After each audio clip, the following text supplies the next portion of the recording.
ठीक है, आज के लेक्चर में हम लोग कैपेसिटर के टूल्स और टेक्निक्स वाले जितने भी चीज़ें हैं वो सीखेंगे। हाँ, बंद कर दो, आवाज़ करता है बिना बात, आगे के पढ़ने कोई मतलब नहीं।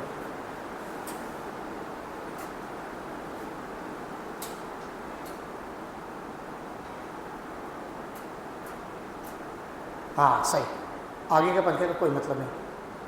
ठीक है, तो आज हम लोग जो है कैपेसिटर के जितने भी टूल टेक्निक वाली चीज़ें हैं वो सारी डिस्कस कर लेंगे। ठीक, बढ़िया। देखो, चार्ज रीडिस्ट्रीब्यूशन, चार्ज रीडिस्ट्रीब्यूशन,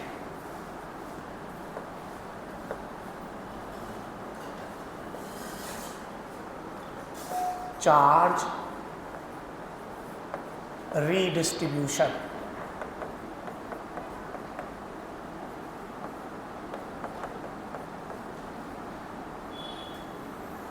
बढ़िया, charge redistribution.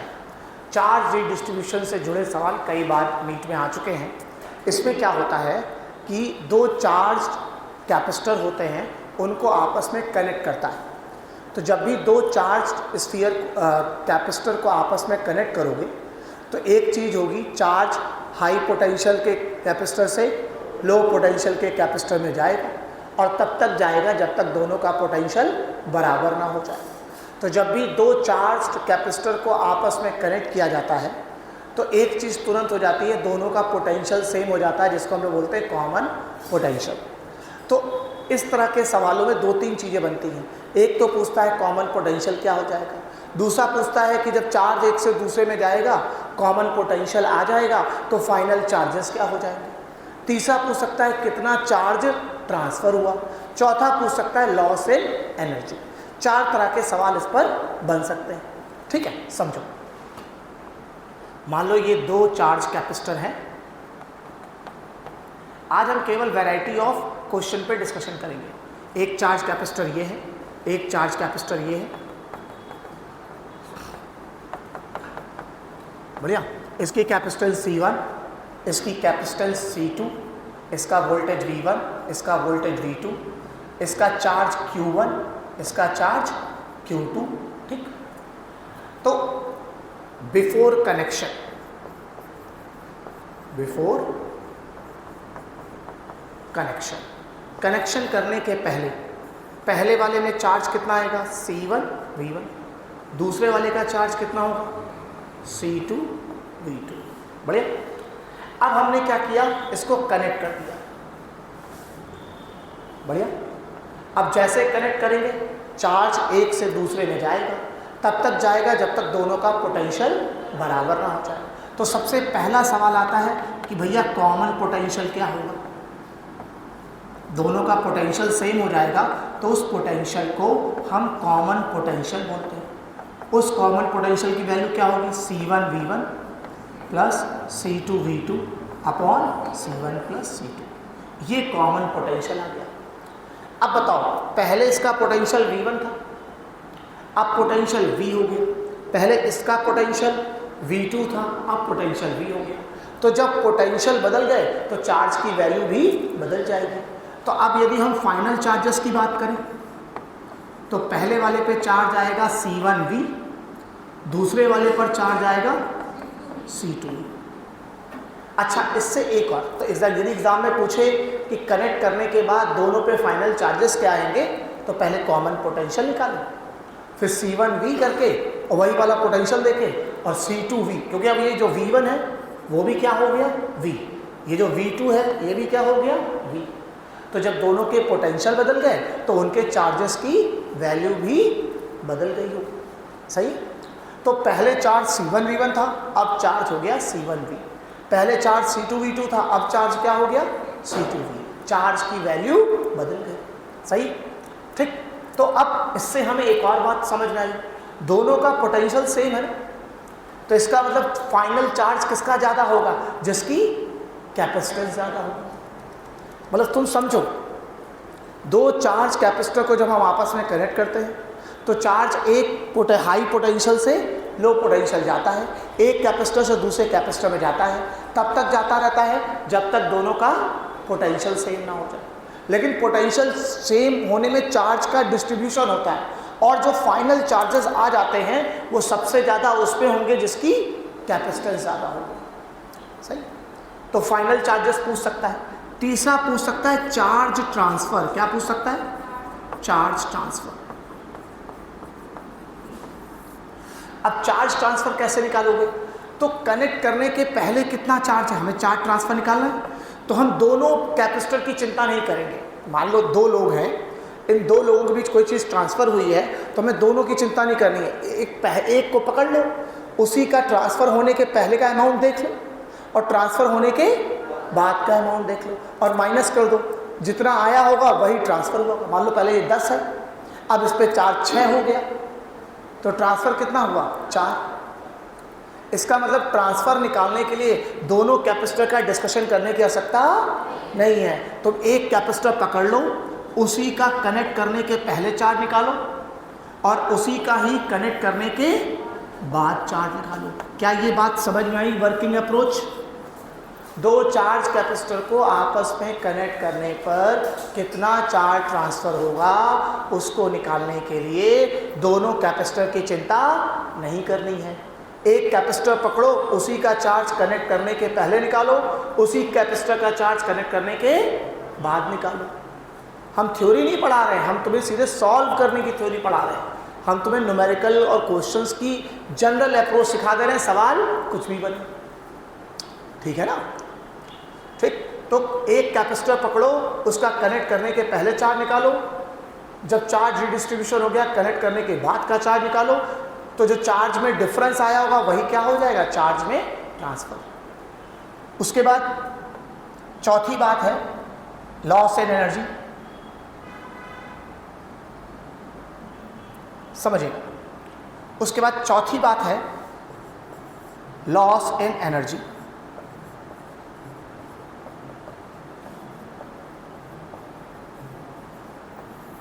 Loss in energy, loss in energy की बात करें तो क्या होता है? Half C1 C2 V2 minus V1 का whole square upon C1 plus C2। तो इतनी चीज़ें, मतलब जब दो चार्ज कैपेसिटर आपस में कनेक्ट किए जाएंगे तो चार तरह के सवाल तुरंत बन सकते हैं। पहला, दोनों पे कॉमन पोटेंशियल क्या आ जाएगा? दूसरा, कॉमन पोटेंशियल आने के बाद दोनों पर फाइनल चार्जेस क्या होंगे? क्या हो जाएंगे? Final charges. भाई कनेक्ट करने के पहले इनका चार्ज क्या था? C1 V1। ये चार्ज कितना था? C2 V2। और जब कनेक्ट कर दोगे तो दोनों का पोटेंशियल सेम हो जाएगा। ये V1 V हो जाएगा, V2 V हो जाएगा, तो फाइनल चार्जेस क्या हो जाएंगे? C1 V, और ये क्या हो जाएगा? C2 V। चार्ज ट्रांसफ़र कितना हुआ? तो एक कैपेसिटर पकड़ लो, उसका कनेक्ट करने के पहले चार्ज निकालो, उसी का कनेक्ट करने के बाद चार्ज निकालो और आपस में माइनस कर दो, चार्ज ट्रांसफ़र मिल जाएगा। अरे इसी कैपेसिटर को लो, इसका कनेक्ट करने के पहले का चार्ज C1 V1, कनेक्ट करने के बाद अब किसमें कितना चार्ज बचा? C1 V। जो डिफरेंस होगा वही चार्ज क्या हो गया होगा? ट्रांसफ़र। सही है। ये क्या हो जाएगा? Loss energy, half C1 C2 V2 minus V1 का whole square upon C1 plus C2। ठीक है, कोई दिक्कत वाली बात ही नहीं। चलो, अब इसी में स्पेशल केस आता है, if opposite polarity connected, if opposite polarity connected,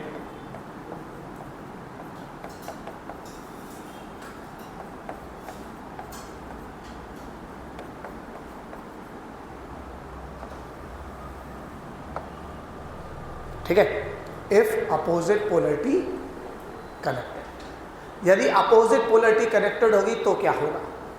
समझ रहे हो? चलो ध्यान देते हैं। अब क्या करना है? देखो बेटा, ये कैपेसिटर है,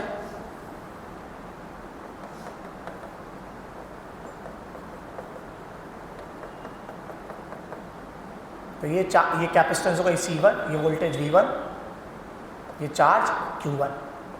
अब क्या है? यहां पर अब इस साइड माइनस और इस साइड प्लस। अब इस बार अपोजिट पोलरिटी कनेक्टेड है, Q2 C2 और V2। अच्छा, इंटरेस्टिंग बात देख लो, जब ये चार्ज डिस्ट्रीब्यूशन होता है तो यहाँ कहीं इलेक्ट्रिक सेल का कोई रोल नहीं है। तो इसको इस तरह से मत सोचना सीरीज या पैरेलल कॉम्बिनेशन जैसा मत सोचना। सीरीज और पैरेलल कॉम्बिनेशन वाली बात का डिस्कशन तब करते हैं जब क्या लगा हो, इलेक्ट्रिक सेल। तो यहाँ क्या है, दोनों अपना चार्ज है, इनका सेल से कोई लेना देना नहीं है। सेल से डिस्कनेक्ट होकर लोग आपस में चार्ज का डिस्ट्रीब्यूशन कर रहे हैं।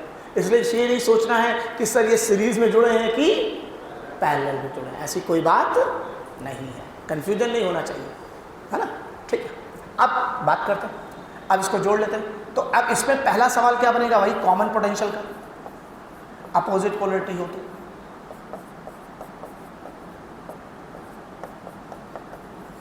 तो कॉमन पोटेंशियल में C1 V1 minus C2 V2 upon C1 plus C2। ठीक है, अब देखो जब सेम पोलैरिटी थी बेटा तो ये दोनों किस में थे, प्लस में।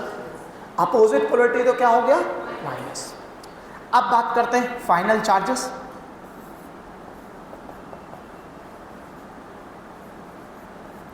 फाइनल चार्जेस, तो पहले वाले का चार्ज C1 V, दूसरे वाले पे चार्ज C2 V। अरे भाई पोटेंशियल बदल गया ना। अरे पहले चार्ज C1 V1 होता था, अब क्या हो जाएगा C1 V। पहले चार्ज इस पे क्या होता था, C2 V2 होता था, अब क्या हो जाएगा C2 V। Charge transfer, charge transfer में भी क्या करना है, इसी को पकड़ लो, पहला कैपेसिटर उसी का चार्ज कनेक्ट करने के पहले, उसी का चार्ज कनेक्ट करने के बाद, चार्ज ट्रांसफर।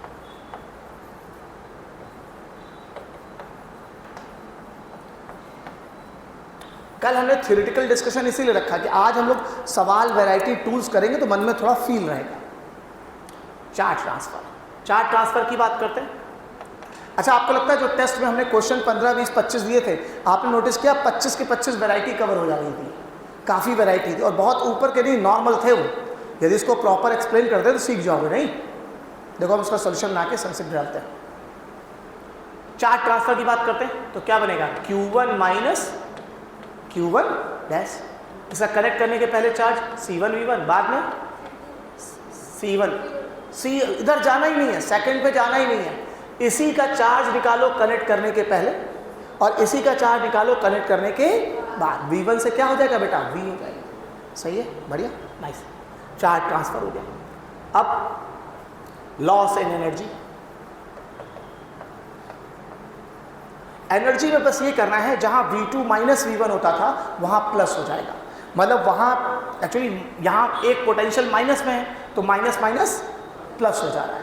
तो बस ये अपोजिट पोलैरिटी कनेक्ट करने में लॉस इन एनर्जी में एक तो कॉमन पोटेंशियल के फॉर्मूले में माइनस होगा और जब यहाँ माइनस रखोगे तो यहाँ माइनस माइनस प्लस हो जाएगा। तो लॉस इन एनर्जी में half C1 C2 V1 plus V2 का whole square upon C1 plus C2।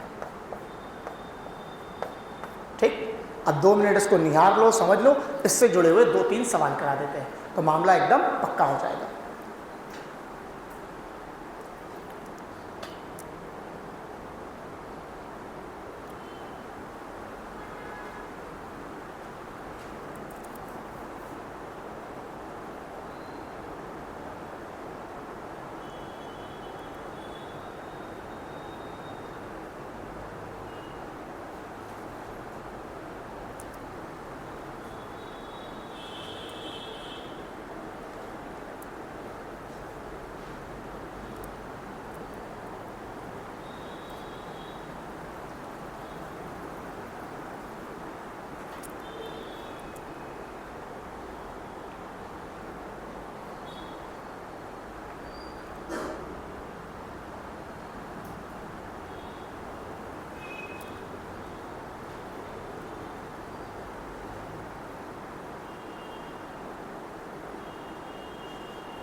ठीक है, क्वेश्चन देते हैं।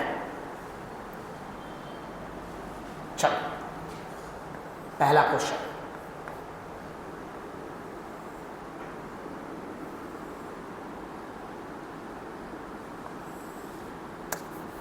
हम लोग हर वैरायटी का एक एक बनाते जाएंगे।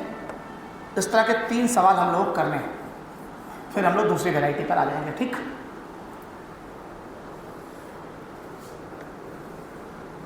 ये कैपेसिटर हो गया,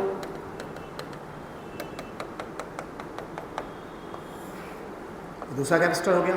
अब ये भी कंफ्यूजन दूर हो गया कि इसको सीरीज और पैरेलल के हिसाब से सोचने की आवश्यकता नहीं है। जब सेल लगा होता है तब वो पोटेंशियल डिफरेंस डेवलप मेंटेन रखता है, तब सीरीज और पैरेलल वाली बात होती है। अब इसका कैपेसिटेंस 2 कूलम, इसकी कैपेसिटेंस 3 कूलम, इसका वोल्टेज 200 वोल्ट, इसका वोल्टेज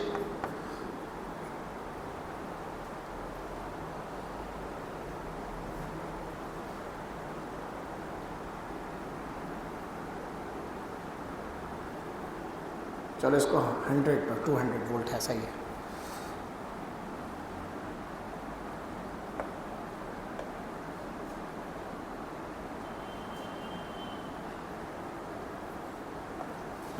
वोल्ट और इसका हो जाएगा 100 वोल्ट, सही है। ठीक, अब इसको हमने कनेक्ट कर दिया। इसका 2 फैरेड था, क्या मैं कूलाम बोल रहा हूँ, दिमाग खराब है। ये 2 फैरेड और इसकी कैपेसिटेंस 3 फैरेड, बढ़िया। इसकी वोल्टेज 200 वोल्ट, इसकी वोल्टेज 100 वोल्ट। अब इस पे जो जो सवाल बन सकते हैं हम उनको बनाते हैं। पहला सवाल बन सकता है कॉमन पोटेंशियल,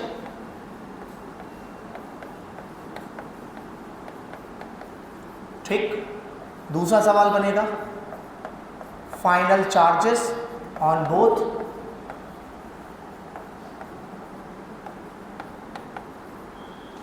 तीसरा सवाल बनेगा चार्ज ट्रांसफर।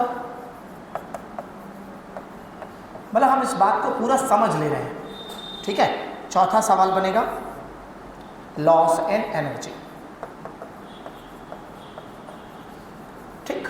ये अब आपको निकालना करें।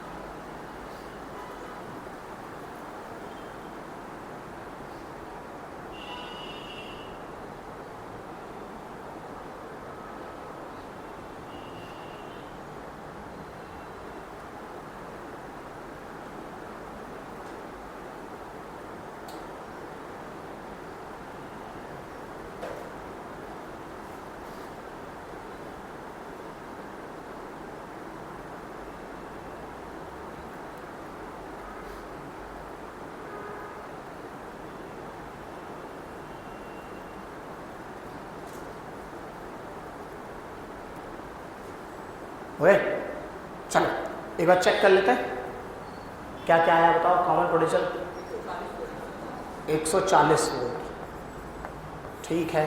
और फाइनल चार्जेस इस पे 280 कूलम, 420 कूलम, ठीक है। 120 कूलम का ट्रांसफर हुआ, ठीक, very good. Loss in energy 6000 joule है। चलो चेक कर लेते हैं, किसी का आंसर भरोसा करने लायक नहीं आज के ज़माने पर, अपना आंसर खुद निकालो। कॉमन पोटेंशियल की बात करते हैं, C1 V1 plus C2 V2 2 × 200 400 हो जाएगा। C2 V2 की बात करो 300 upon C1 plus C2 5, 700 upon 5, सही ना।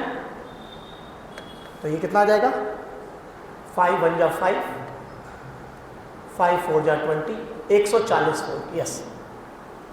कॉमन पोटेंशियल 140 वोल्ट होगा, ठीक। फाइनल चार्जेस ऑन बोथ की बात करें तो Q1 डैश होगा C1V, Q2 डैश हो जाएगा C2V। चलो बात करते हैं C1V, तो C1 है 2 और V है 140, 140 का डबल 200 80 कूलम। नाइस। दूसरे वाले पे C2V, C2 है 3 और ये हो जाएगा 140, 3 0 0, 3 4 12 और 3 1 3 1 4, 420 कूलम। यस, सही। चार्ज ट्रांसफर की बात करें तो मैंने बताया कि इस पहले वाले का चार्ज लो और पहले वाले का कनेक्ट करने के बाद चार्ज लो। C1V1 कनेक्ट करने के पहले और कनेक्ट करने के बाद भी उसी का ही चार्ज C1V, मतलब इसका कनेक्ट करने के पहले चार्ज होगा C1V1 और इसी का ही चार्ज कनेक्ट करने के बाद ही निकालना है। इसका डिस्कशन नहीं करना है भाई। कनेक्ट करने के पहले इसके अंदर चार्ज कितना होगा, C1V1 कितना 400 कूलम, और कनेक्ट करने के बाद इस पर चार्ज कितना रह गया 280 कूलम। तो भाई कनेक्ट करने के पहले इसमें चार्ज था 400, कनेक्ट करने के बाद कितना है 280, तो जितना कम डिफरेंस है वही तो ट्रांसफ़र होकर दूसरे में गया होगा, कोई दिक्कत वाली बात ही नहीं है। तो 400 में से 280 घटा देते हैं, 0, 10 में से 8 गया 2, 120 कूलम, 120 कूलम का ट्रांसफ़र हुआ।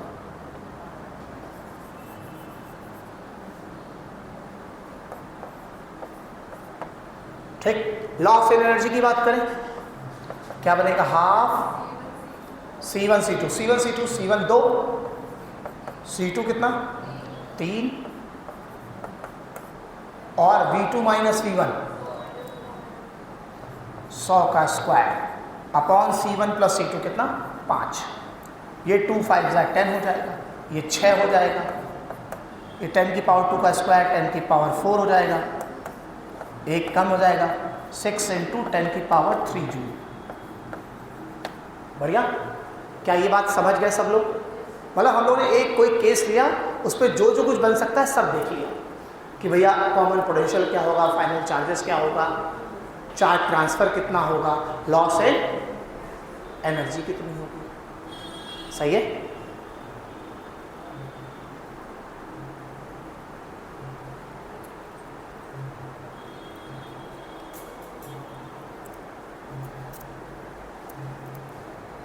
ठीक। अब यदि हम इसी पैटर्न को चेंज कर दें, समझना बेटा, हम यही रीडिंग लेके चल रहे हैं।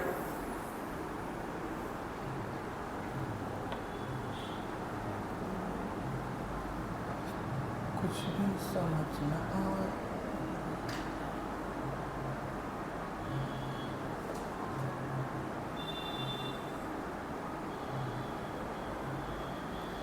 ठीक।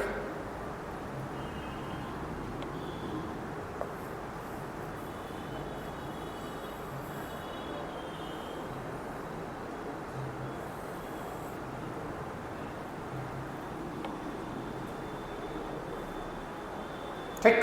अब थोड़ा सा इसको बता देते हैं।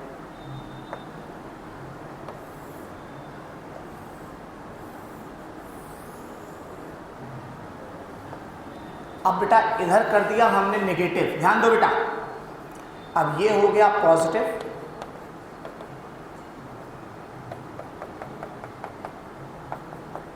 और इस बार पोलैरिटी चेंज कर दी।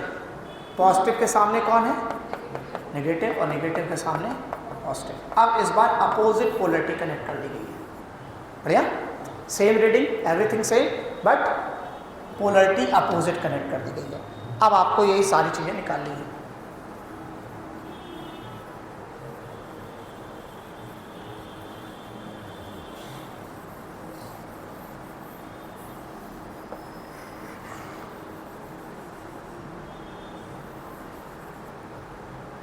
ठीक, चलो करो।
हाँ भाई, कॉमन पोटेंशियल कितना?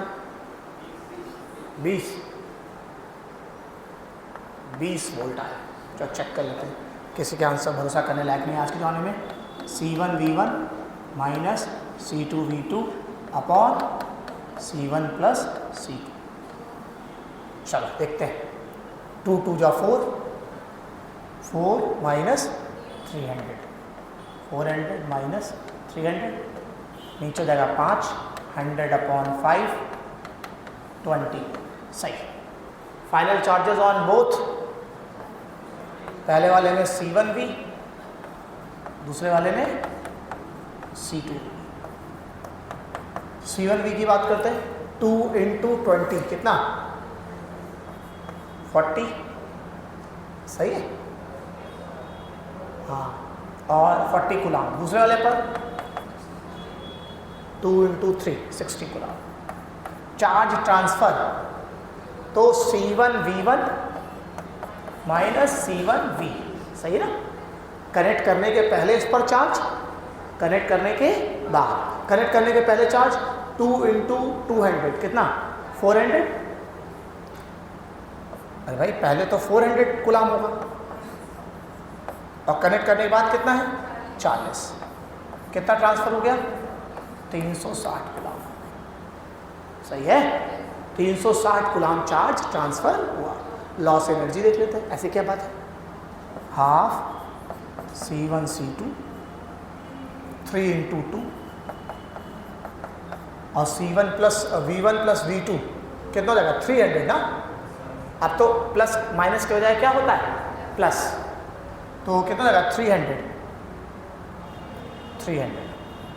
300 का होल स्क्वायर।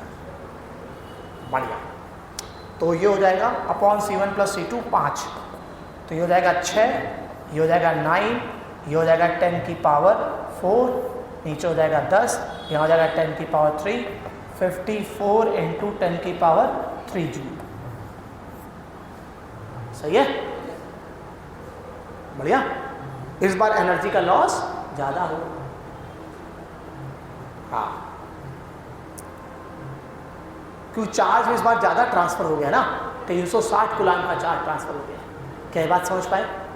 तो अब इसी तो दूसरा क्वेश्चन हो गया। अब आते हैं इसी पैटर्न पे तीसरा, जो थोड़ा और अच्छा सवाल बनाता है। ठीक है, इसमें 2 सवाल और इसमें राइटिंग इस पे करा देंगे। तो ये अप्रोच मतलब पहले सवाल ऐसे देते हैं, फिर थोड़ा और बढ़ाते हैं, फिर थोड़ा सा और बढ़ा देते हैं, लेकिन जो कंसेप्चुअल अप्रोच यही रखते हैं। समझे? जो 10-15 सवाल रैंक को नीचे लाने के लिए बनाए हैं, हमें उनकी पढ़ाई करनी ही नहीं है, हमें केवल फिजिक्स सीखनी है ना? क्योंकि वो कोई नहीं कर पाएगा। यदि वो 10-15 जो एकदम सुपर स्पेशल टाइप के सवाल आते हैं, यदि वो जो सब लोग कर पाते, तो जो 100 बच्चे 720 से 720 लाए थे, वो कहाँ मर गए इस बार? तो इसका मतलब सारा खेल है कॉन्फिडेंट होने का और बेसिक नॉलेज कंफर्म होने का, स्पीड और एक्यूरेसी। जितने सवाल, जितनी फिजिक्स तुम ठीक से समझ चुके, उससे जुड़े हुए सवाल सही करके बाहर आ जाना है बस। ठीक है, कितना भी टफ पेपर आएगा, 35 क्वेश्चन फिजिक्स में ऐसे होते हैं जो बेसिक अप्रोच पर ही होते हैं। समझे?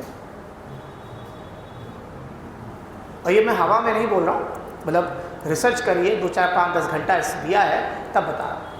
और हर साल के पेपर को स्टडी करने के बाद बता रहा हूँ। और वो भी ये नहीं कि एक दिन बैठ कर स्टडी कर, हर साल जब पेपर आता है तो 4, 5, 6 घंटा बैठ के उसका स्टडी करते हैं।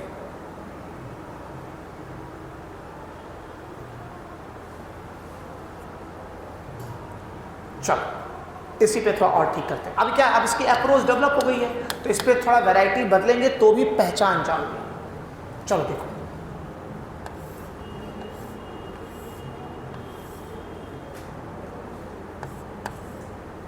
ये 10 वोल्ट का सेल है।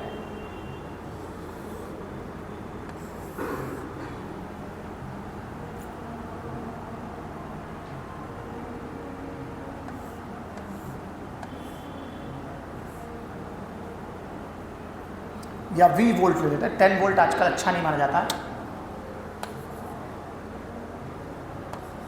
V वोल्ट ले लेते हैं। ये V वोल्ट है, ये कैपेसिटेंस C है,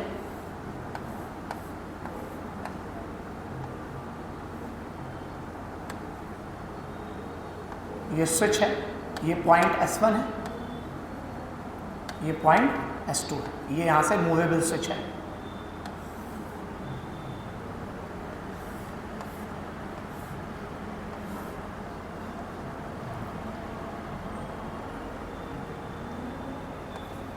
इसकी कैपेसिटेंस 2C है,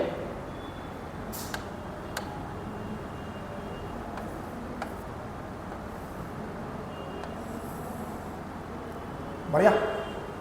इस बार ऐसे, अब इसमें क्या क्या है सवाल, क्या क्या सवाल बन सकते हैं, पहले बताते हैं। ये एक V वोल्ट का सेल है, ये एक मूवेबल स्विच है, या तो एक बार इससे कनेक्ट होगा, एक बार इससे कनेक्ट होगा, ठीक।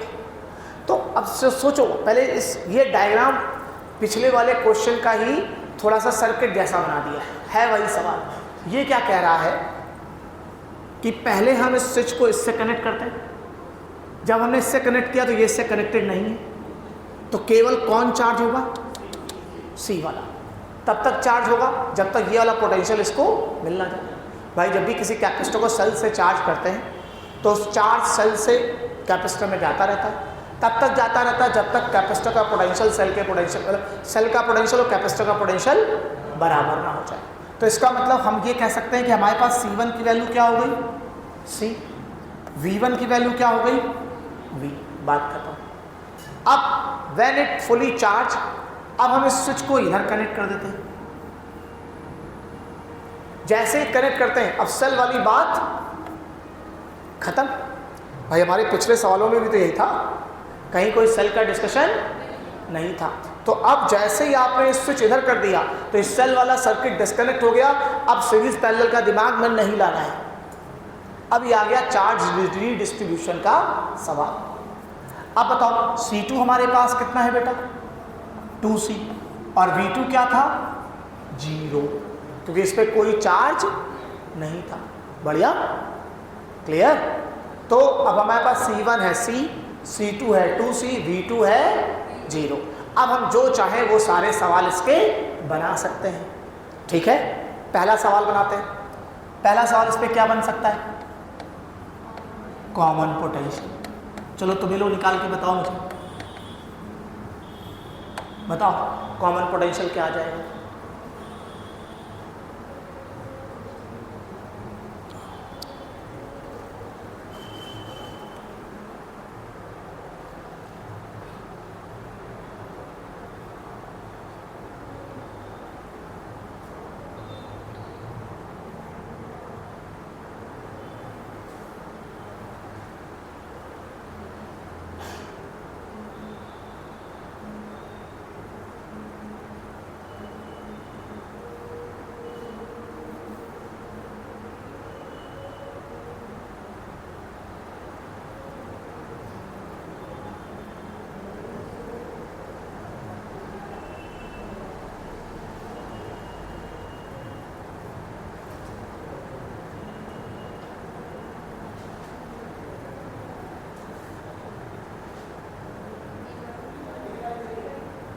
V/2, 3। चलो देख लेते हैं, किसी के आंसर पे भरोसा करने लायक नहीं है जमाना आज का, अपना गलत आंसर खुद निकालो। C1 V1 तो ये हो जाएगा C into V, C2 V2 2C into 0, C1 plus C2 3C, तो सॉल्व होके V/3, ये आपका कॉमन पोटेंशियल आ गया। सही है, बढ़िया। चलो इस पर दूसरा सवाल क्या बन सकता है बेटा, final charges on each.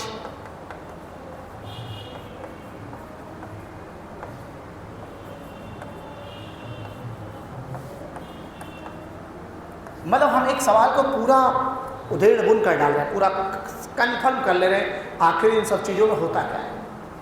Final charges on each, पहले वाले पे चार्ज C1V, तो C और V की जगह V/3, तो CV/3, ये पहले वाले पे चार्ज होगा। सही है। दूसरे वाले पर C2V, 2C इंटू V/3, तो 2/3C। बढ़िया, सही है, C इंटू वी होता है ना, बढ़िया। Charge transfer,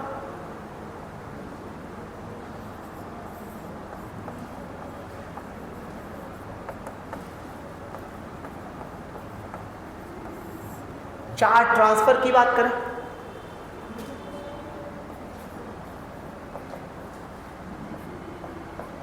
Q1 minus Q1 dash,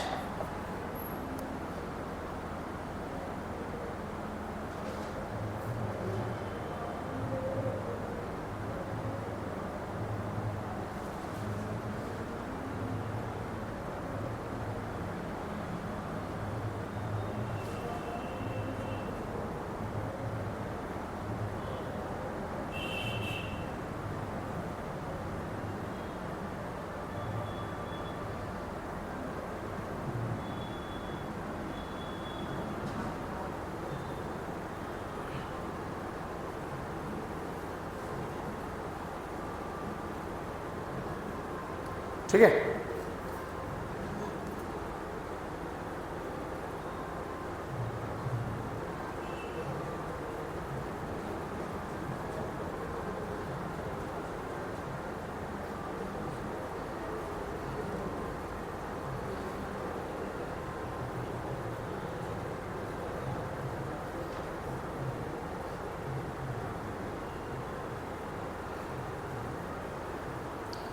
हाँ बेटा, चार्ज ट्रांसफर कितना है, पहले कनेक्ट करने पहले चार्ज कितना था, कोई बताएगा? CV, एक ही प्लेट का तो लेना है, इसका कनेक्ट करने के पहले चार्ज कितना, CV, कनेक्ट करने के बाद CV/3, तो ट्रांसफर 2C, वैसे भी 2CV/3 क्योंकि पहले तो इसके पास कोई चार्ज था, है ना, तो भाई लॉस इन एनर्जी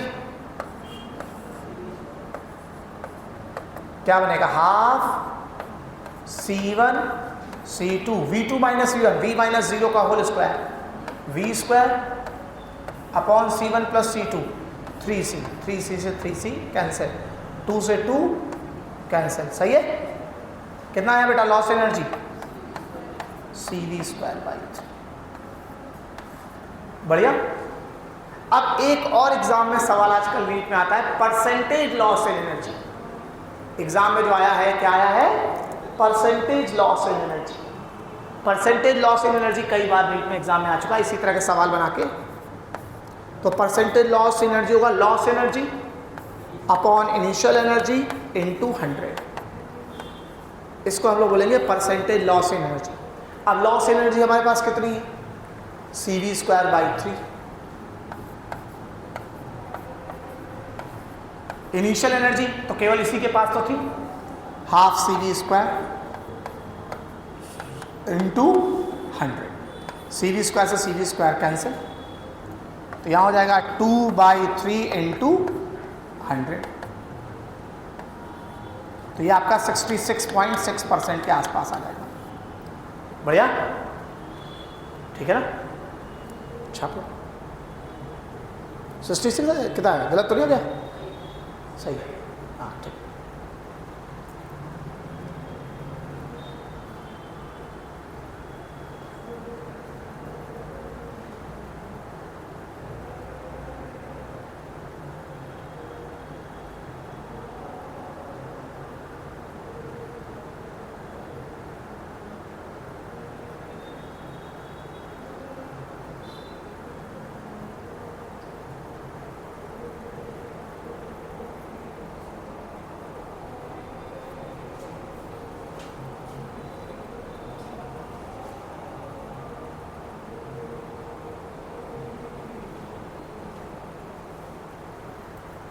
ठीक है, चलो अब एक बेसिक रिजल्ट और इसी का तैयार करो।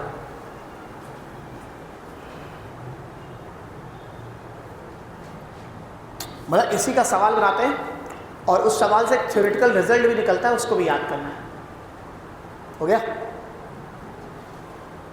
चलो इसी सवाल को फिर से बनाते हैं। ये V वोल्ट का सेल हो गया,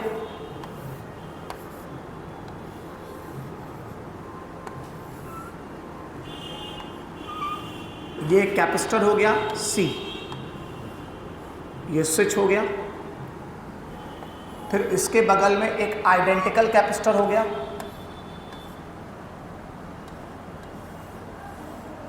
बढ़िया, ये S1 ये S2, ठीक।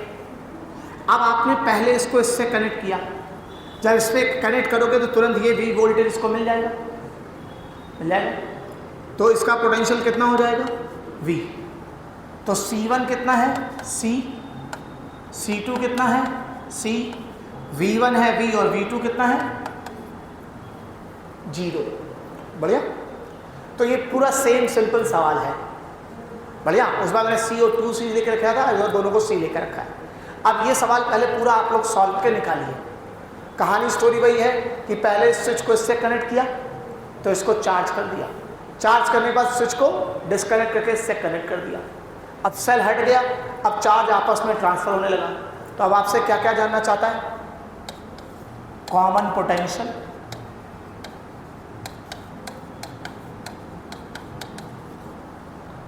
फाइनल चार्ज ऑन ईच,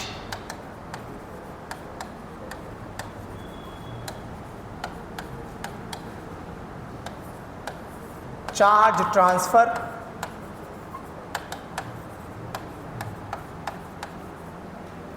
चौथा लॉस इन एनर्जी,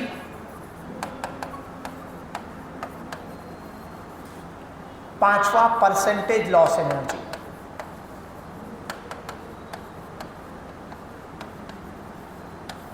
ठीक, इतनी चीजें निकाल लो, फिर एक थ्योरेटिकल रिजल्ट सिखा देंगे तो तुम्हारा ये चार्ज ट्रांसफर वाला रायता कंप्लीट हो जाएगा। नहीं,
चलो चेक करें।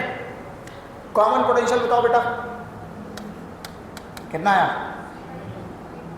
V/2 ना,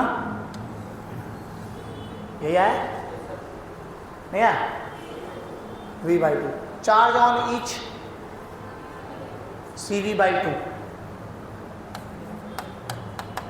CV/2 पहले में भी और CV/2 दूसरे में भी। चार्ज ट्रांसफर कितना, CV/2 का चार्ज ट्रांसफर हो जाएगा। लॉस इन एनर्जी CV²/4, सही है। Percentage loss energy 50%, delta U/U into 100। Loss in energy होगी CV²/4, इनिशियल एनर्जी होगी CV²/2 इंटू 100। तो ये सॉल्व होके 100/2 आ जाएगा, सॉल्व होके 50% आ जाएगा। बढ़िया, डन।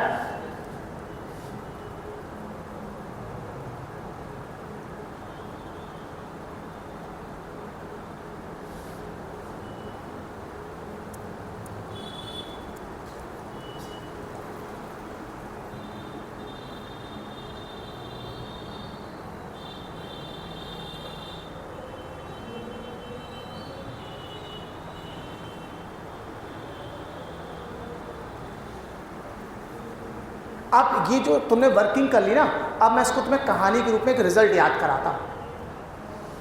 ये नेचुरल रिजल्ट है, कभी बदलता नहीं है, इसलिए इसको याद करने लायक है। लिख लो फिर हम समझाते हैं।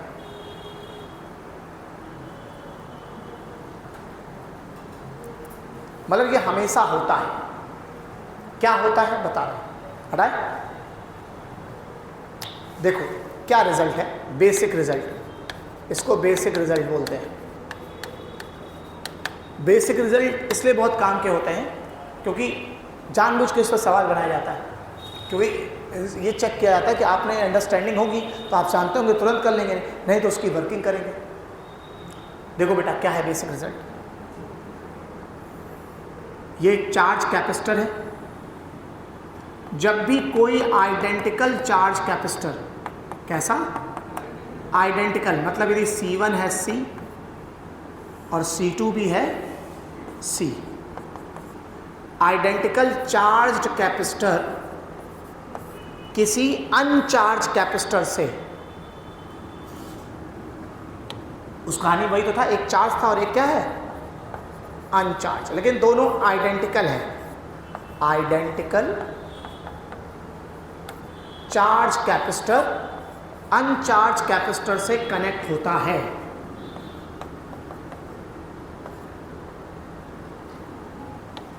अनचार्ज है तो V2 बराबर 0। यहाँ पे चार्ज तो होगा क्योंकि चार्ज है, इस पर तो कोई चार्ज होगा नहीं, इस पे चार्ज है तो इसकी अपनी कोई एनर्जी भी होगी, कितनी, हाफ Q। हमें समझना है ये तो खाली पड़ा है, तो खाली डब्बा है और ये डब्बा पूरी तरह से चार्ज है, ऐसा कैसे। ये चार्ज कैपेसिटर है, ये अनचार्ज कैपेसिटर है, दोनों की कैपेसिटेंस बराबर है, सही है। तो जब भी कोई आइडेंटिकल चार्ज कैपेसिटर अनचार्ज कैपेसिटर से कनेक्ट होता है तो सबसे पहली बात दोनों का पोटेंशियल आधा आधा हो जाता है, दोनों में पोटेंशियल। अब तुमको समझना है क्या क्या चीज़ें आई जो कॉन्सिक्वेंस कनेक्ट करने के बाद। भैया इसमें पहले पोटेंशियल कितना था, V। बच्चों इससे पहले पोटेंशियल क्या था, V। कॉमन पोटेंशियल कितना आया था, तो पिछले सवाल में निकाला था V/2। अरे यही तो है सवाल, इसी को मैंने, अरे ये चार्ज कैपेसिटर है और ये इसी को स्टेटमेंट में लिख रहा हूं। तो जब भी कोई आइडेंटिकल चार्ज और अनचार्ज कैपेसिटर आपस में कनेक्ट किए जाते हैं तो दोनों में पोटेंशियल आधा आधा हो जाता है। पहली बात, पहला रिजल्ट, दोनों में पोटेंशियल आधा आधा हो जाता है। V1 में भी V/2 और V2 में भी V/2, दोनों में पोटेंशियल आधा आधा हो जाता है। दूसरा, दोनों में चार्ज आधा आधा हो जाता है। बढ़िया। और दोनों में एनर्जी 1/4 हो जाती है। देखो जरा कैसे आएगी, अरे हाफ QV होता है ना, तो Q कितना है, V कितना है, कितना हो गया 1/4। तो पहले एनर्जी कितनी थी, हाफ QV। अब निकालो तो क्या निकालोगे, 1/8, मतलब 1/4 बन गया ना। तो पहले वाली एनर्जी की क्या हो जाती है, 1/4 1/4। ये आपको याद करने लायक है। जब भी कोई चार्ज कैपेसिटर आइडेंटिकल अनचार्ज कैपेसिटर से कनेक्ट होता है तो कनेक्ट करने के बाद दोनों पे पोटेंशियल आधा आधा हो जाता है, दोनों पे चार्ज आधा आधा हो जाता है, एनर्जी 1/4 हो जाती है। अब बताओ 1/4 यहाँ हुई, 1/4 यहाँ हुई, तो कितनी हो गई 1/2। टोटल एनर्जी 1/2 और थी कितनी 1/2 क्या हो जाती है लॉस। तो कितने परसेंट लॉस होती है 50%। यही तो निकाला था तुमने, 50% लॉस हो जाती है। 50% में 25 बढ़ जाती है। समझ रहे हो? तो इसका एग्जाम में सवाल आए, छोटा सवाल, एक 100 जूल एनर्जी का चार्ज कैपेसिटर, क्या बोला 100 जूल एनर्जी का चार्ज कैपेसिटर आइडेंटिकल अनचार्ज कैपेसिटर से कनेक्ट करेगा तो कनेक्ट होने के बाद फाइनल एनर्जी दोनों पर कितनी हो जाएगी 25 जूल 25 जूल। जब कोई आइडेंटिकल चार्ज कैपेसिटर दूसरे आइडेंटिकल अनचार्ज कैपेसिटर से कनेक्ट होता है तो दोनों पे चार्ज आधा आधा हो जाता है। जब कोई फाइनल चार्ज कैपेसिटर, अब हम इसको लिख देते हैं, जब कोई आइडेंटिकल, स्टेटमेंट में भी लिख देता हूं, जब कोई identical charge capacitor identical अनचार्ज capacitor से कनेक्ट होता है तो कनेक्ट होने के बाद दोनों पर फाइनल पोटेंशियल आधा आधा हो जाता है, दोनों पर फाइनल चार्जेस आधे आधे हो जाते हैं और एनर्जी दोनों पर 1/4 हो जाती है पहले वैल्यू की। ठीक है ना?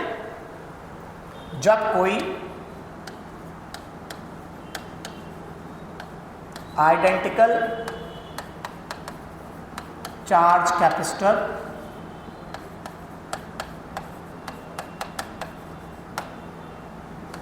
आइडेंटिकल अनचार्ज कैपेसिटर से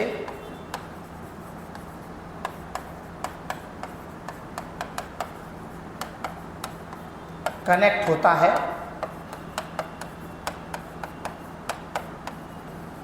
तो उस पर तब दोनों पर तो दोनों कैपेसिटर पर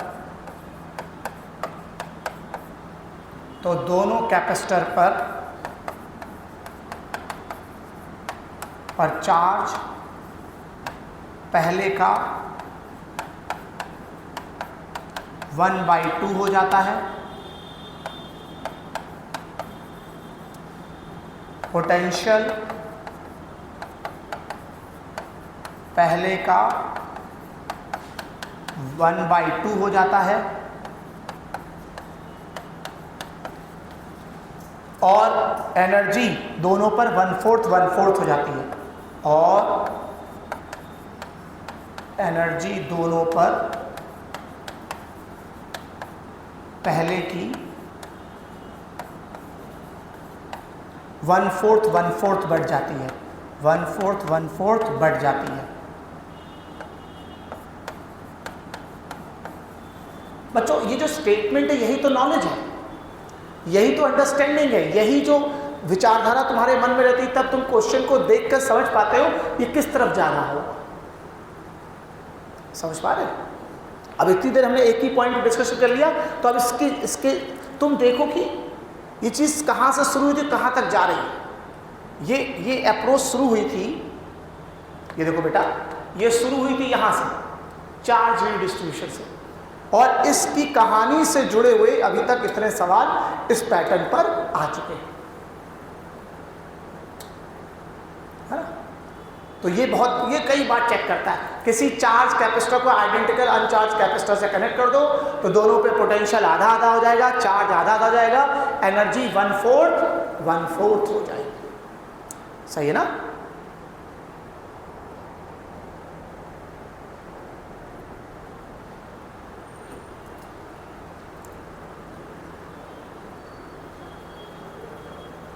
ठीक है? तो किसी भी चार्ज कैपेसिटर को आइडेंटिकल अनचार्ज कैपेसिटर से कनेक्ट कर दो तो दोनों पर पोटेंशियल आधा आधा हो जाएगा, चार्ज आधा आधा हो जाएगा, एनर्जी 1/4 हो जाएगी। तो 1/4 हो जाती है, बची हुई कहाँ चली जाती है? आधी लॉस हो जाती है, 50% लॉस हो जाती है। मतलब तुमने 100 जूल किसी एक चार्ज कैपेसिटर को दे रखा है और अनचार्ज आइडेंटिकल कैपेसिटर को से कनेक्ट कर दोगे तो 50 जूल लॉस हो जाएगी, बची हुई 50% बढ़ जाएगी। तो 25 जूल दोनों पे आ जाएगी। परसेंटेज लॉस एनर्जी 50% होता है। तो यही में लिखा है, जब कोई identical charge capacitor identical अनचार्ज capacitor से कनेक्ट होता है तो दोनों कैपेसिटर पर चार्ज पहले का हाफ हो जाता है, पोटेंशियल पहले का हाफ हो जाता है और एनर्जी दोनों पर पहले की 1414 बट जाती है।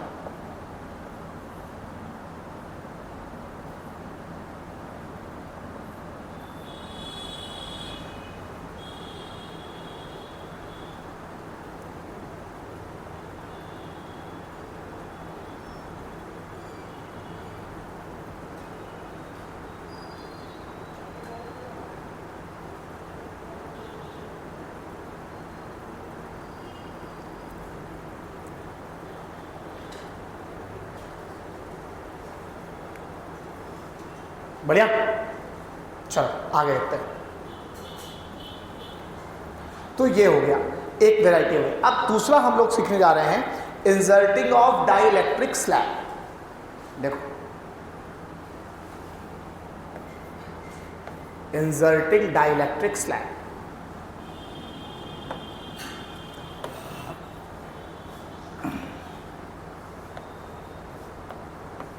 Inserting dielectric slab.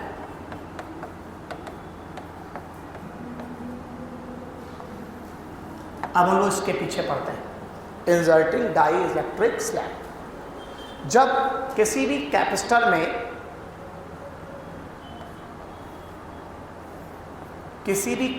में वैसे कैपेसिटर बनाना ऐसे चाहिए, लेकिन हम लोग ऐसे नहीं बना पाते हैं। 3D कौन बना पाएगा? और ये वाला जो पोर्शन है वो एरिया शो करता है और ये वाला पोर्शन क्या शो करता है? गैप। सही है?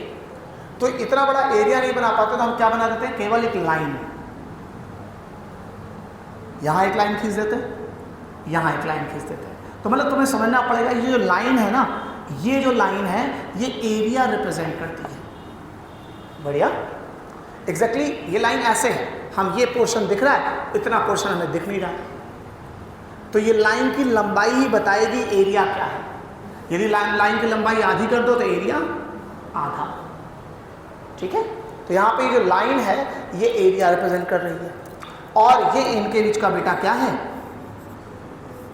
गैप। तो हमें पता होना चाहिए कि जो वर्टिकल ये जो लाइनें हैं, कभी कभी लाइन, एक बार एग्जाम में सवाल आया लाइन ऐसे बना दी गई, तो भी कंफर्म रखना ये एरिया रिप्रेजेंट कर रही है और ये गैप रिप्रेजेंट कर रहा है। ठीक है, बहुत छोटी सी बात है, लेकिन जब चेंज कर देता है तो बहुत परेशानी वाली बात हो जाती है। और चार्ज का फ्लो हमेशा ऐसे एक प्लेट से दूसरे प्लेट होता है, तो ऐसे भी ऐसे ही होगा, एक प्लेट से दूसरे प्लेट होगा। बढ़िया, तो एक प्लेट से ऐसे ऐसे चार्ज का फ्लो होता है। ठीक, अब हम इसका यूज करने जा रहे हैं।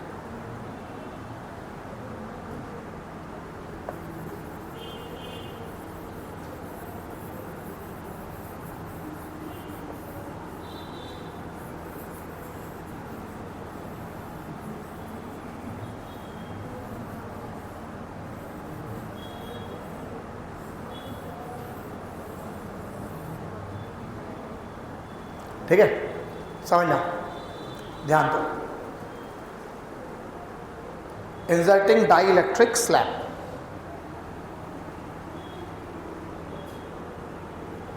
पहला क्या है? जब डाइइलेक्ट्रिक मीडियम डालने पर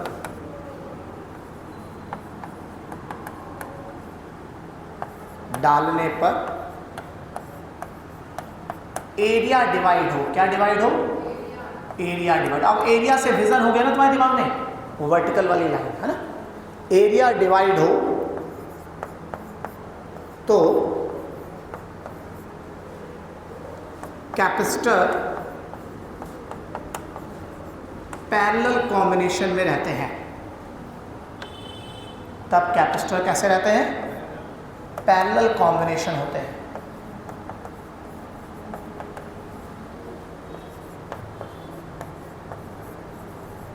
ठीक, डाइलेक्ट्रिक मीडियम डालने पर यदि एरिया डिवाइड हो रहा है तो जो भी कैपेसिटर बनेंगे वो सब पैरेलल कॉम्बिनेशन माने जाएंगे। इसी तरह से दोनों बातों को लिख लेते हैं, फिर इसी को अप्लाई करके सवाल दिखा देते हैं। और जब गैप डिवाइड हो, दूसरी बात, जब डाई इलेक्ट्रिक मीडियम डालने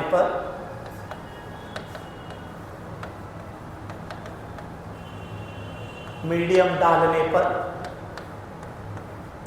गैप डिवाइड हो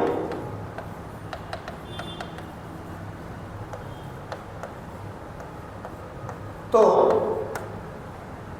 कैपेसिटर सीरीज कॉम्बिनेशन माने जाते हैं।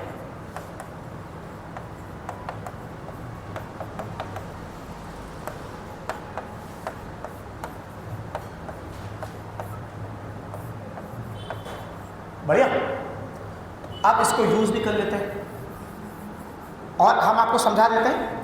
यदि दो कैपेसिटर हैं, कैपेसिटर की प्लेटें हैं, ये लाइन ये प्लस माइनस नहीं भी बनाओ तो भी कोई बात नहीं, तो ये वाला जो पोर्शन है वो एरिया शो करता है और ये चीज क्या कहलाती है, गैप। तो डाइलेक्ट्रिक मीडियम डालने पर यदि एरिया डिवाइड हो जाएगा तो क्या मान जाएंगे बेटा, पैरेलल। और यदि गैप डिवाइड हो जाएगा तो क्या मान जाएंगे, सीरीज। और हम जानते हैं पैरेलल में सीरीज वाला फॉर्मूला हो जाता है रेजिस्टेंस का, C1 + C2 हो जाएगा, और सीरीज में C1 C2 upon C1 + C2 हो जाएगा। मल्टीपल हो तो 1/C1 1/C2 1/C3 कर लेंगे। कर लो, फिर से सवाल देख लेते हैं।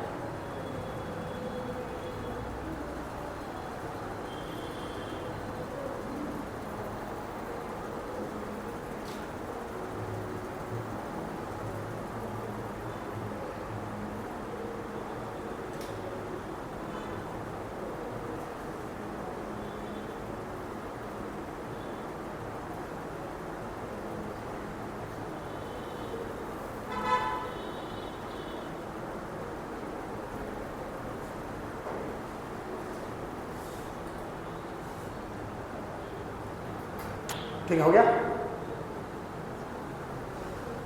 बढ़िया। चलो आगे समझते हैं।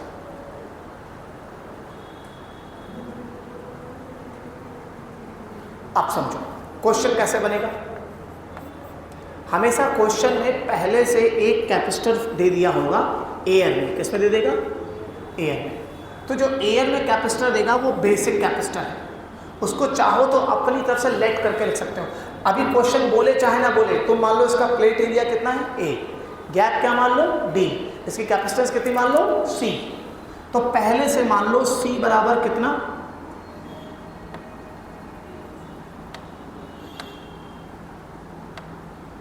पहले से ही मान लो C बराबर कितना, A∈0। क्या हो गया, इसकी तबीयत क्यों खराब हो रही,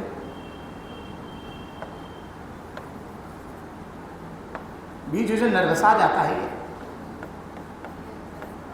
A∈0/D पहले से मान लो जिसकी कैपेसिटेंस कितनी है, A∈0/D। ये सवाल शुरू होने के पहले मान लो कि इस पूरे कैपेसिटर की कैपेसिटेंस A∈0D है या C। अब हमने क्या किया, इसके 1/4 पार्ट में, 1/4 पार्ट में, A/4 पार्ट में हमने डाइलेक्ट्रिक मीडियम डाल दिया जिसका कांस्टेंट कितना है, K। फिर बीच में कौन है, एयर। और फिर यहाँ पर फिर 1/4 पार्ट में फिर डाइलेक्ट्रिक मीडियम डाल दिया ऑफ कांस्टेंट K। बढ़िया। अब बताओ इसमें डिवाइड क्या हो रहा है, एरिया। क्या डिवाइड हो रहा है, एरिया। ये ऐसे ऐसे डाइलेक्ट्रिक मीडियम डालते तो गैप डिवाइड होता। बढ़िया बेटा, इस चीज को बोलते हैं गैप। मैंने बताया था ना, एक वर्टिकल लाइन की प्लेटों के बीच का पोर्शन कौन है, गैप, और ऐसे वर्टिकल कौन है, एरिया। अभी क्या डिवाइड हो रहा है, एरिया। अब जब एरिया डिवाइड हो रहा है तो इसमें जितने भी कैपेसिटर बनेंगे वो सब के सब क्या माने जाएंगे, पैरेलल। क्या इस बात को समझते हो तुम लोग, बढ़िया। चलो अब इसका यूज करते हैं। तो वैसे पूरे कैपेसिटर की कैपेसिटेंस को C माना और उसकी वैल्यू A∈0/D है। बढ़िया। लेकिन अब ये डिवाइड हो गया, तब बेटा ये तीनों के तीनों कैपेसिटर माने जाएंगे पैरेलल, माने जाएंगे। मैंने साफ साफ लिखवा दिया है, तुमको इंग्लिश में लिखवाया है, जब डाइलेक्ट्रिक मीडियम डालने पर एरिया डिवाइड हो तो कैपेसिटर पैरेलल कॉम्बिनेशन होते हैं, ठीक है। तो चलो पहले वाले के कैपेसिटर बनाओ। C1 क्या बनेगा, K एरिया में क्या ले लोगे, A/4 epsilon not upon D, सही है। तो हम इसको क्या बोल सकते हैं, K/4 A epsilon not upon D। अब हम लोग ये, मैंने क्यों आपको सिखाया कि A एप्सिलॉन नॉट को C मान लो, क्योंकि ये हमेशा लिखा हुआ आएगा। A epsilon not upon D तो बना हुआ आएगा, तो उसको क्या लिख सकते हो, C, स्टेप छोटा हो जाएगा। तो क्या लिख सकते हो बेटा बताओ, K/4C, ये आपका कौन हो गया, C1, ठीक। चलो ये एरिया कितना बचेगा बेटा, पूरा A होता है A/4 A/4 A/2, A में से A/2 घटाओगे कितना बचेगा, A/2, ये कौन है, A है। चलो इसके लिए बनाओ, क्या बनेगा, अब तो डाइलेक्ट्रिक कांस्टेंट होगा नहीं, कितना लिखोगे 1, एरिया कितना लिखोगे, A/2 epsilon not upon D। तो ये क्या बनेगा 1/2 A epsilon not upon D, और A एप्सिलॉन नॉट को क्या लिख लो, C, तो कितना हो जाएगा C2 बराबर C/2। ये सब सॉल्व करने के तरीके, कैलकुलेशन मिस्टेक कम होती है, बार बार A एप्सिलॉन नॉट लेके चलो, स्टेप लेंदी हो जाएगी। C3 भी वही आ जाएगा, आइडेंटिकल है, कितना आएगा K/4C, सेम वैल्यू है, कोई दिक्कत। अब तीनों के तीनों पैरेलल है, तो C बराबर क्या हो जाएगा, C1 plus C2 plus C3, तो हो जाएगा K/4C प्लस K/4C, अरे ये तीसरा वाला पहले ले लिया, और C/2, तो K/4C K/4C K/2C हो जाएगा, ये C/2 आ जाएगा, तो C/2 कॉमन आ जाएगा, इन ब्रैकेट K+1 हो जाएगा, ये आपका आंसर हो जाएगा, सही है।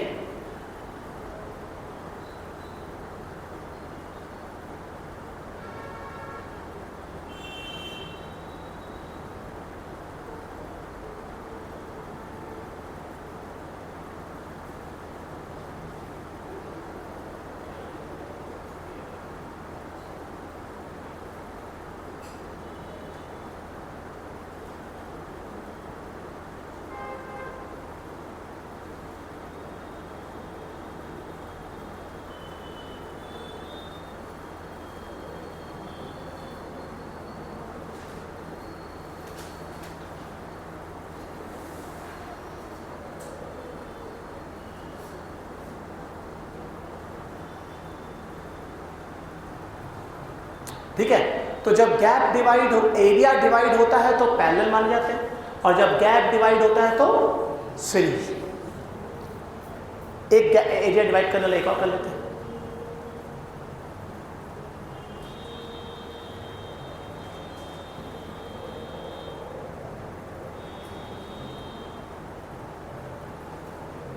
तो जब भी कैपेसिटर की प्लेटों के बीच एरिया डिवाइड होगा तो पैरेलल माने जाएंगे, जब गैप डिवाइड होगा तो सीरीज माने जाएंगे।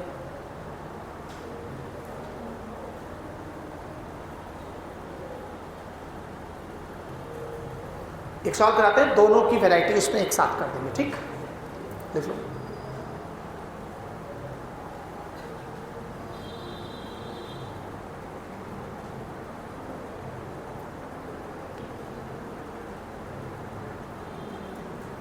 हो गया, चलो एक क्वेश्चन करते हैं। मान लीजिए ये कैपेसिटर की प्लेट है,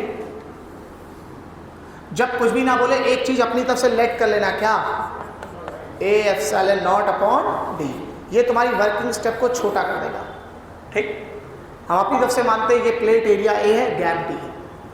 अब क्या कर दिया इसने, आधे पोर्शन पे डाइलेक्ट्रिक कांस्टेंट K1 डाल दिया, आधे पोर्शन पे डाइलेक्ट्रिक कांस्टेंट K2 डाल दिया। बढ़िया, आपको साफ साफ दिखाई दे रहा है, ये आधा पोर्शन A/2 है और आधा पोर्शन A/2 है। बढ़िया, अब आपसे पूछा है पहला सवाल, आप ही बताइए फाइनल कैपेसिटेंस क्या होगा। यदि कैपेसिटर की प्लेटों में आधे आधे एरिया में K1 और K2 डाइलेक्ट्रिक कांस्टेंट का डाइलेक्ट्रिक मीडियम डाल दिया जाए तो फाइनल कैपेसिटेंस क्या होगा, इसका स्टेप बनाओ। गैप तो यहां डी लोगे,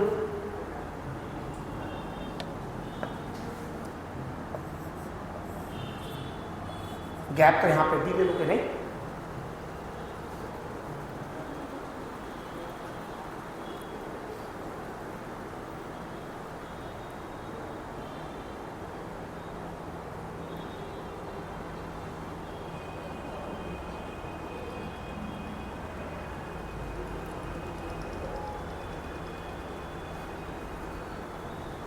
तो पहले वाले में जो कैपेसिटेंस बनेगी वो बनेगी C1 K1 A/2 epsilon not upon D.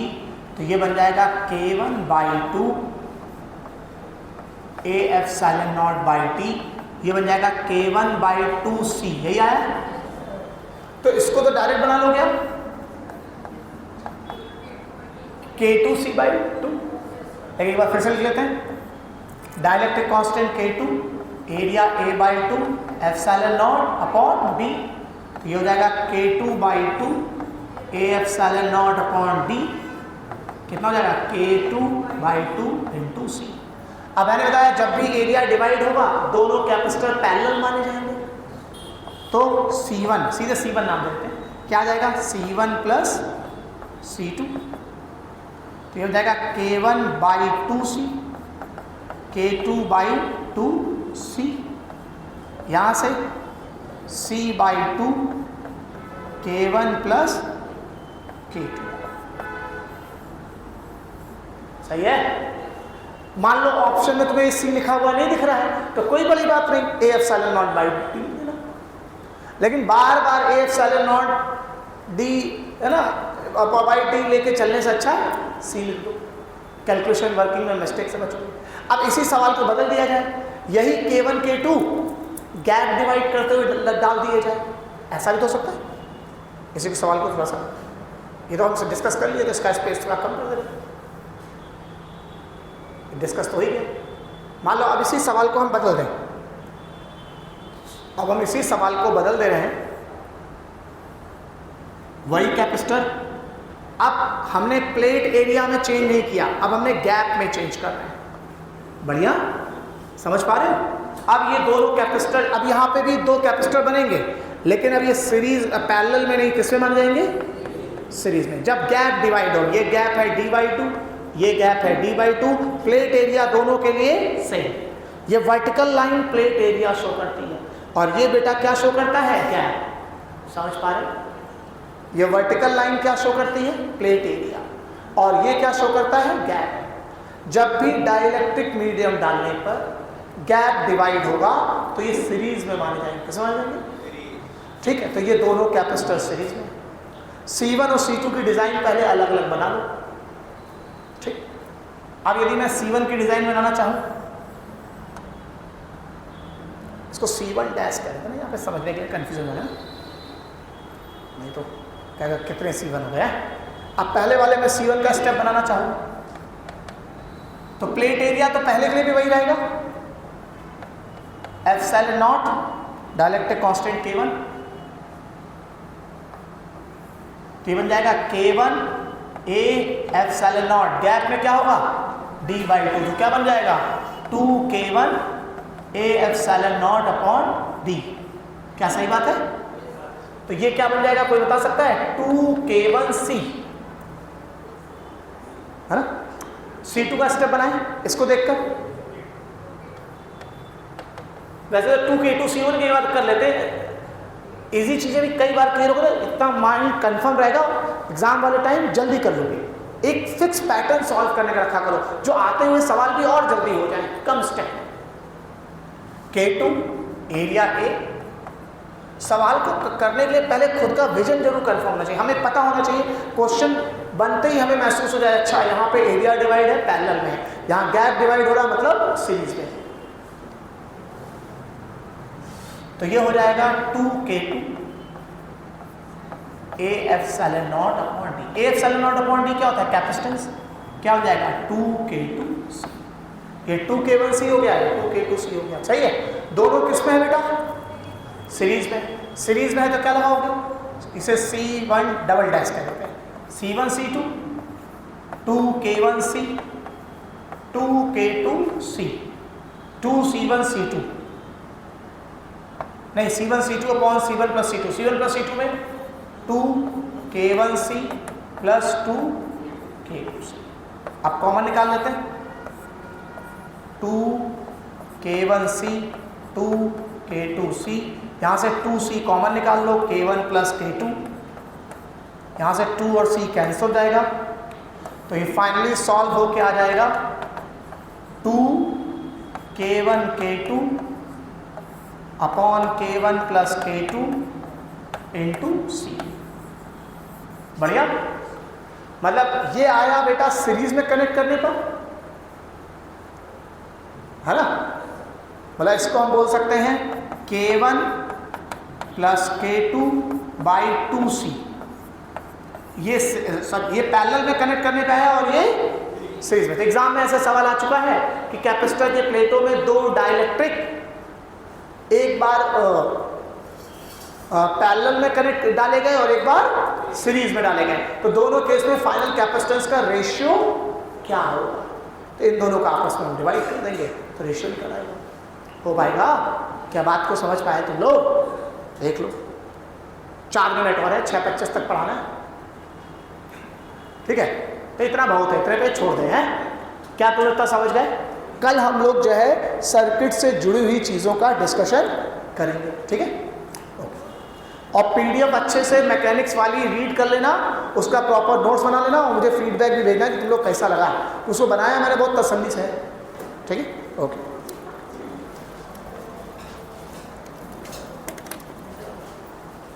इसको बंद कर देना है। ये कैसे बंद होता है?